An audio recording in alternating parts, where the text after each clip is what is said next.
Thank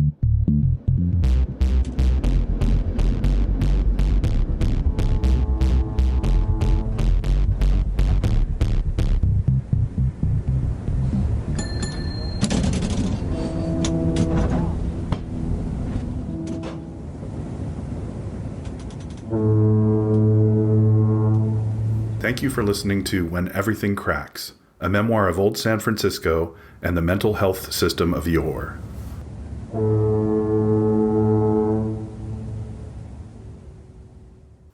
Foreword by the author. In 1987, I moved from New York City to San Francisco. I had dropped out of Columbia University, and I found a job at this Stud, one of the coolest gay bars I ever knew. While I was working at the Stud, I met a lot of interesting and creative people. I also had the pleasure of being joined by a friend from New York who I called Donnie in this story. He was the most interesting person I had ever met. When we got evicted from our apartment, we had to get this little place on Hyde Street, and it was so small that we each had to sleep in a closet. My closet was the bigger one. I thought he should have had that because he was much taller than me, and his feet always stuck out of the little coat closet where he slept.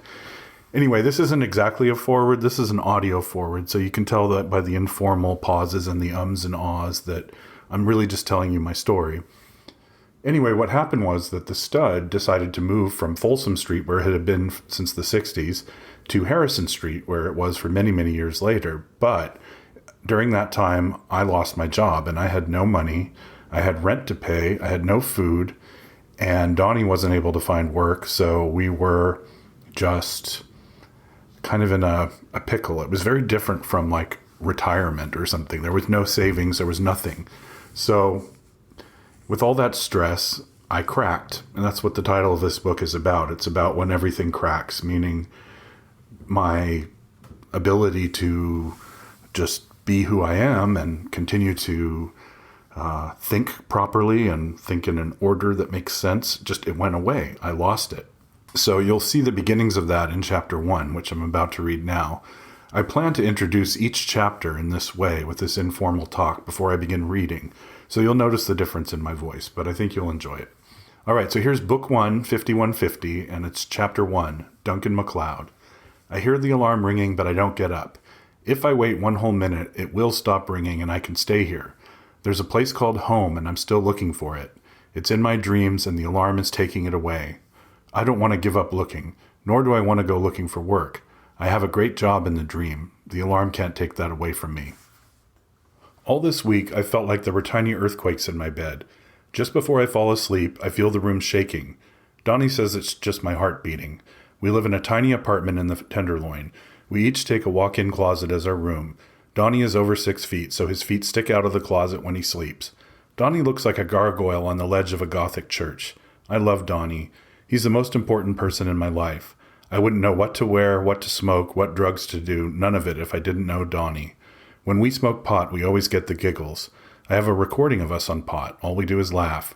We got kicked out for getting the cats high at our last house, and that's pretty much why we're living in the Tenderloin in this dingy studio. The walls of the apartment are stained with age.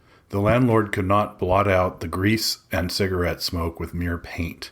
Mildew creeps through the bone white in strange patterns that are starting to remind me of Tibetan sand paintings. 18-year-olds don't buy furniture. We just pile all our worldly possessions in heaps, which we sort through. The apartment is littered with heaps of clothing. Tufts of fake zebra fur and black leather mark the different piles. Zebra fur is pants, leather is jackets. I don't have a job hunting heap yet. I don't know what to wear to an interview, and I don't know where I want to work. I used to think I wanted to work in a gay bar for the rest of my life. I lied and I said I was 21. Today I don't know what I want to do. I'm meeting Sue for coffee at the cafe floor in an hour, so I'd better get in the shower and find my job hunting clothes somewhere in the heap of nightclub clothes. I love the smell of Aquanet. My hair doesn't look good without a good long spray of white Aquanet, a crimp, and a tease. I can't figure out how to put on makeup, so I usually rely on my natural good looks to get me by. Donnie knows how to put on makeup, not me. I found my black suede creeper, so I'm ready to leave. Donnie is still asleep. I can hear his snores from inside the closet. The Stud closed Friday. I worked there during the last 6 months before the evil transsexual owner of the building evicted the bar so she could open her own bar. The stud had been there for 21 years in an old building that once housed a church called the Universal Life Chorale. The first time I went to the stud, I was 17 years old. Last year. I used the fake ID that I bought in New York to get in. I remember being so nervous that my stomach hurt and I had to go to the bathroom, which wasn't very private. They say the stud was a really sleazy bar in its day, back in the dark ages, during and after Stonewall. But in the 1970s, it became known as the place where the hippies dance with the punks. Now in the 80s, it's just the coolest fucking place on earth. Or it was until last Friday. Now we're all supposed to go down there and help make the new stud, 2 blocks away, into a great place, for no pay. We're just supposed to volunteer to strip and varnish the whole damn place. No questions asked. Just show up, work, go home, starve. They don't even buy us lunch. I can't live like that. And I know they won't let me work there if I don't do it. If you work at the stud, you're family. Family helps each other out. Some of the creepier members of the family perv on you and tell you that they can get you fired because they know you're not 21 and they're going to tell someone. Family can get you pot and coke for a good price, but they don't have any heroin. Never touch the stuff. You have to go to darker, seedier places to find heroin, or so Donnie tells me. I've never tried it. If you sit under the wisteria at the cafe floor, you can usually get away with smoking pot. Sue and I are super stoned. An old man in Oshkosh Bagosh overalls and an engineer's hat shares a toke with us. He has the pot. The crags of his face are lined with a light dusting of dirt. He rides the rails. He tells me how I can catch a train to L.A. from the train yard in Oakland. Sue thinks it's not such a good idea. But there's a whole city down there I've never seen. I don't have any reason to stay here, do I? The stud is closed. They want to enlist me as a slave laborer. How am I supposed to pay my rent in the meantime? Not only do they pay me under the table, but it's also against the law for me to work there. So unemployment is out. Fuck it. I'm going to Hollywood. The engineer says you gotta go early if you want to hop a train. They run all day, but he always has better luck in the morning. You get off at West Oakland and go a few blocks east until you come to where the railroad tracks cross Peralta, and you wait. And when it comes, there are always empty boxcars. Sue is older, more experienced, and very cool. She doesn't have any job ideas for me, but she's going to a seance at Brenda's house. Do I want to go? Yeah, Brenda lives just a few blocks away in the Lower Haight.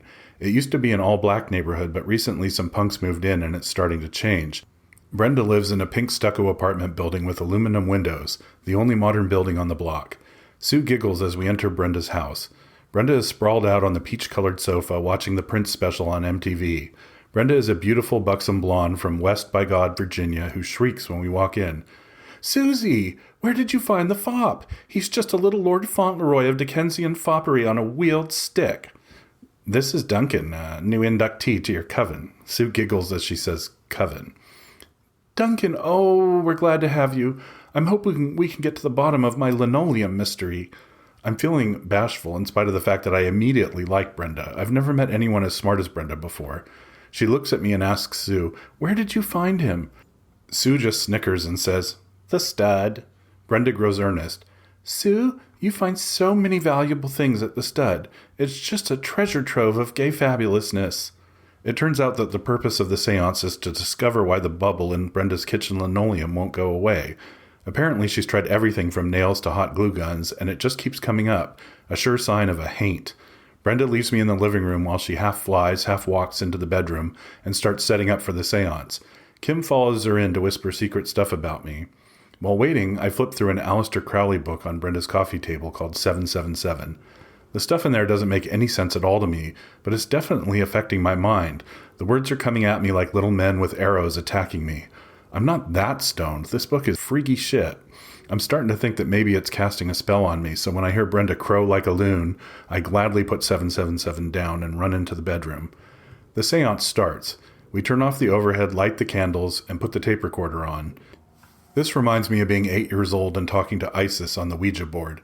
Brenda calls forth the spirits of the north, south, east, and west winds. She brings sacred healing energy into the space. She then invites a spirit to make itself known. Brenda asks the spirit why she won't let her linoleum lie flat. Nothing. Then she asks the spirit to tell our fortunes. Nothing happens. The candle flickers. At the flicker, Brenda gasps. I realize that the little things, like the flicker of a candle or the slight tremor of a Ouija device, mark contact with the spirit world. Spirits are definitely in the room now. I say, I feel cold. Sue squeezes my hand and giggles reassuringly. Brenda shushes her. I feel unwell, like when you first come down with a cold. We break the circle and the feeling subsides. After the ceremony, we play the tape back. At the highest volume, we can hear a faint voice on the tape, and he sounds terrifying. He's roaring softly like someone in pain on a distant hilltop. Brenda shudders and says she didn't know it was a man that was causing trouble in the kitchen. She says she had pictured an angry black woman. The voice is very faint. We can't make out much of what he's saying except that there's going to be a war and that there will be blood. Then the tape starts to hiss like a snake. Suddenly, Brenda's voice comes through at top volume, scaring me so badly that I nearly pee my pants. Brenda can see I'm not feeling well and hugs me to her bosom in a maternal gesture. "It's okay, Duncan. It's over now." I get up and go watch MTV. It was scary. Brenda comes out to see me on the couch. "We're going to have some champagne. Do you want any?" "Nah, I'm kind of beat." "Well, you just stay perched right there and cluck or squeak if you need anything at all." Brenda glides gracefully into the kitchenette to find a bottle opener. Donnie is awake when I get home. He asks me if he can make a phone call to New Jersey to his parents. I say, "Go ahead, make as many calls as you want because I can't pay it anyway." His boyfriend is in Hawaii right now, so he calls him. They talk for 4 hours while I'm taking a nap. When he gets off the phone, I call my mom in Vermont. She got a copy of my grade report from Columbia and saw all the D's and F's, and she wanted to know if I was doing drugs. I say, "No, of course not, because I don't do drugs." She doesn't believe me. Then I say that if she were working instead of finding God or Buddha or whatever on the commune in Vermont, then I would have had more time to pay attention to my studies instead of working until 4 a.m. at the milk bar. She says, "Don't hand me that crap." Her voice makes that weird shrieking sound that hurts my stomach whenever I hear it, so I hang up. She calls back and says, "I'm ashamed of you." I say, "Fine," and hang up again. But then I call her back and she's crying. She says it's essential to her that I respect what she's doing because it's the most important thing in her life and should be important to me too. I lie and say it's really important. Good. She's happier. It's time for the evening meditation and she has to get off the phone. Bye. Donnie says, "What the fuck is her problem?" He has never met her, but he doesn't like her. He says, "She's an evil cunt."